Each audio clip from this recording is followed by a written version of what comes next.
দেখুন, এটা তো সবাই করে থাকেন। ধনের কামনা করা, ধন অর্জন করা, ঈশ্বরকে ধন্যবাদ জানানো, সবাই করেন, কিন্তু ফল সবাই পান না। কারণ বেশিরভাগ মানুষই পেছনে ফিরে তাকিয়ে এটা ভাবেন যে আমরা তো জীবনটা যাপনই করলাম না।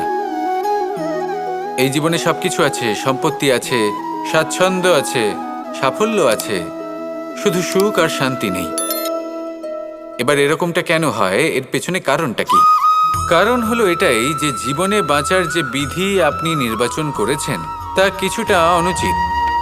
জীবনে কিভাবে বাঁচা উচিত, জীবনযাপন কিছুটা রীতি মেনে করা উচিত। অর্থাৎ সবাইকে ভালোবাসুন, কারোর সাথে ছলনা করবেন না, সম্পর্ক গড়ে তুলুন, তা পালন করুন।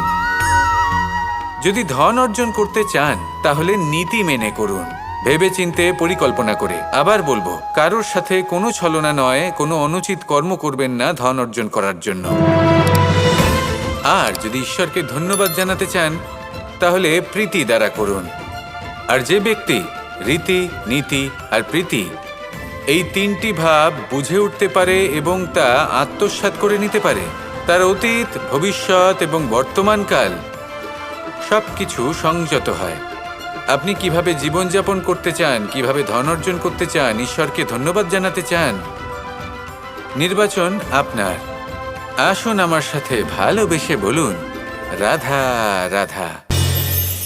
আমাদের মধ্যে বেশিরভাগ মানুষ সেই পরম শক্তিতে, সেই পরমেশ্বরের ওপর আস্থা রাখি, আর সেই জন্য আমরা বারবার মন্দিরে যাই, পুজো অর্চনা করি, নৈবেদ্য অর্পণ করি। কিন্তু অত্যন্ত গুরুত্বপূর্ণ একটা বিষয়ে আমরা ভুলে যাই, আর সেটা হলো যে পাষাণের সেই প্রতিমা যা মন্দিরে স্থাপন করা হয়েছে, তাদের মধ্যে আমরা ঈশ্বরকে খুঁজে পাবো না যতক্ষণ না বাড়িতে বিরাজমান ঈশ্বর অর্থাৎ আমাদের মাতা পিতা, তাদেরকে আমরা সেবা করছি। দেখুন, ঈশ্বর নিশ্চিত রূপে এই সংসার নির্মাণ করেছেন, কিন্তু আপনি সেই সংসারের অংশ তবে থেকে হয়েছেন যেদিন থেকে এই সংসারে আপনি পদার্পণ করেছেন। আর এই উত্তরদায়িত্ব পালন করেছেন কারা? আপনার মাতা পিতা। ঈশ্বর আছেন এই ভাবনা আপনার মধ্যে জাগ্রত হয়েছে আপনার মাতা পিতার মাধ্যমে। সেই জন্য মন্দিরে গিয়ে আপনি যতই প্রসাদ বিতরণ করুন তার কোনোই অর্থ নেই যদি ঘরে বসে থাকা মাতা পিতা অভুক্ত থাকেন। মন্দিরে গিয়ে পরমেশ্বরকে প্রসন্ন করার পূর্বে ঘরে বিরাজমান ঈশ্বর মানে আপনার মাতা পিতা, তাদের সেবা করুন, তাদের প্রসন্ন করুন। ঈশ্বর নিজে থেকেই প্রসন্ন হয়ে যাবেন। আসুন আমার সাথে ভালোবেসে বলুন, রাধা রাধা।